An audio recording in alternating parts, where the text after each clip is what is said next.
Something which sometimes comes up, question which comes up, regarding whether or not itikaf is something which is solely a practice during the last 10 days of Ramadan or not. Is it? As far as itikaf being done only in the last 10 days of Ramadan, it is not a must. Since itikaf, as I mentioned, is voluntary, unless you make a vow, it's a sunnah.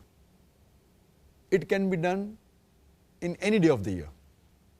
But according to Imam An-Nawawi, he says, the best itikaf is when you're fasting, that's the month of Ramadan. And the best in the month of Ramadan is the last 10 days.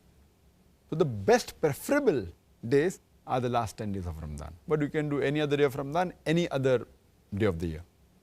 And when Sheikh Nasruddin Al-Albani was asked this question that can itikaf be done any day or only in the last 10 days of Ramadan, he gave the same reply that it is preferable, it is mustahab.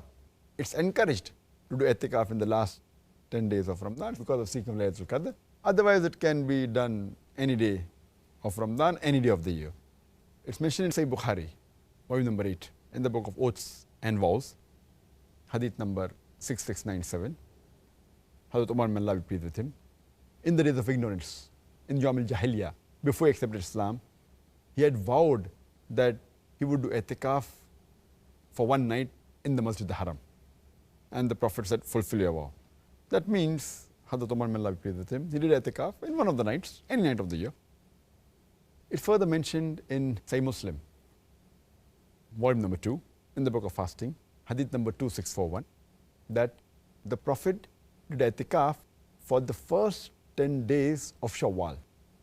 It's mentioned in Sahih Muslim, volume number 2, in the book of fasting, hadith number 2627, that the Prophet did itikaf for the full month of Ramadan. The first 10 days of Ramadan, then the middle 10 days, then the last 10 days. It's further mentioned in Sahih Bukhari, volume number 3, in the book of itikaf, hadith number 2044, that the Prophet did itikaf for 20 days in the month of Ramadan before he died. That means the last time he did itikaf, just before he died, last Ramadan of his life, he did itikaf for the last 20 days.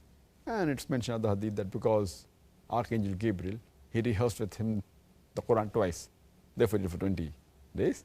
And it's mentioned in Sahih Bukhari, volume number 3, in the book of itikaf, hadith number 2026, that the Prophet used to do itikaf for the last 10 days of Ramadan.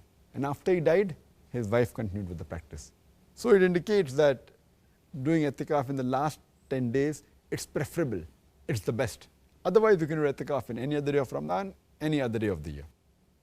Jazakallah khair, Doctor. And my last question in this interview phase, regarding the topic itikaf, could you explain the reward for itikaf? As far as the reward for itikaf is concerned, Abu Dawud, may Allah have mercy on him, he asked Imam Ahmad ibn Hanbal, may Allah have mercy on him, that what are the rewards for itikaf? So he says that I don't know of any except some hadith which are zaif. It's mentioned in the Masail of Abu Dawud. And there are many zaif hadith talking about the rewards for itikaf. For example, it's mentioned in one of the zaif hadith, it's mentioned in by Albani, in Ibn Majah, zaif hadith of Ibn Majah, that anyone who does itikaf and who seeks the reward and does not do any sin, it is as though he will get the reward of all the good deeds that he has done. This is classified as daif by Sheikh Albani in Ibn Majah. There is another hadith which is also daif, which says that anyone who does itikaf for one day, seeking the face of Allah subhanahu wa ta'ala, Allah will make for himself 3 ditches between himself and the fire. Each ditch will have the breadth of east and west of the world. This was classified as daif by Sheikh Albani. There is another hadith which is talking about the reward of itikaf, which is also daif, in which it says that anyone who does itikaf for a day with sincerity and seeking the reward will have all his sins forgiven. So this is a daif hadith. In fact, there is a hadith which is sahih, which is mentioned in Sahih Bukhari, volume number 3, the book of Laylatul Qadr, hadith number 2014, that anyone who prays during the night of Qadr with sincerity, seeking Allah's reward, all his past sins will be forgiven. So if you do i'tikaf and if it falls on Laylatul Qadr, then inshallah, but just for i'tikaf, there's no hadith telling that all your sins will be forgiven. There's another hadith which is classified as Mawdu by Shaykh Albani, that anyone who does i'tikaf for the last 10 days in the month of Ramadan is equivalent to doing 2 Hajj and 2 Umrahs. That's classified as Mawdu, fabricated by Shaykh Albani. So there's no particular hadith which is Sahih, which talks about the reward for i'tikaf, but there are general hadith. There's a general hadith mentioned in Sahih Bukhari, volume number 8, hadith number 6502, talking generally about the rewards for nawafil, for supererogatory things. And it says that anyone who offers the faraid and does nawafil, Allah says, he will come closer to me. And nawafil includes supplication, asking forgiveness, nawafil, salah, including i'tikaf. Someone who did nawafil, Allah says, according to the Prophet ﷺ, that he comes closer to me.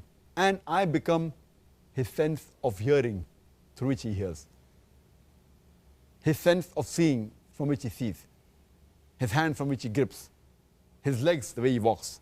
And whatever they ask, I will fulfill. So generally about nawafil, but naturally there are various rewards. But specific for i'tikaf, there is none which I know is mentioned in the Sahih Hadith.